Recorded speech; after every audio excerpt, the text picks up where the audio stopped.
In this lecture, let's look at an example of piecewise function. A piecewise defined function is a function that is defined in pieces. So we could have a function that is described by different functions over different parts of the domain. Here's the example. F of x is a piecewise function. It equals to x squared if x, the input, is smaller than or equals to -1, and the function equals to 2x if the input x is greater than -1. Let's find f of -5, f of -1, and f of 3. Then sketch the graph of f of x. Let's start with the first one, f of -5.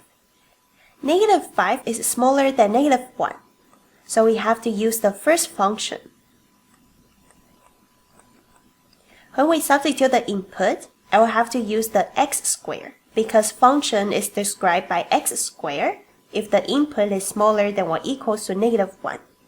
So f of -5 would be -5 squared, which equals to 25. How about f of -1? -1 is also in the same parts of the domain. It is smaller than or equals to -1. So I have to use the x squared. So f of -1 would be -1 squared, which equals to 1. How about f of 3? Now the 3, the input, is on the other part of the domain. 3 is greater than -1, so I have to use the other function, 2x. So to find the y value, I substitute 3 into the 2x, which is 2 times the input, 3, and that equals to 6. Now let's sketch this function. When x is smaller than or equals to -1, the function will look like x squared, a quadratic function, like this. And we only want when x is smaller than -1, so we take this part.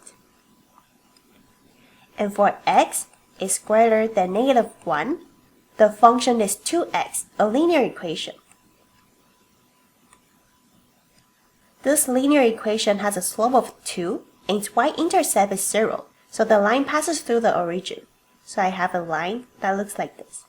And I only want the graph when x is greater than -1, so I want this part. Now let's combine the parts that I want and combine in the same graph. So here is how f of x will look like. When x is smaller than -1, I have parts of the quadratic function. And here I use a filled circle to denote that when x equals to -1, the y value is at this point. Then when x is greater than -1, I have a linear equation that is 2x. And I use an unfilled circle to note that this point is exclusive. And that is the end of the lecture. In the next lecture, let's look at an example of multivariable function.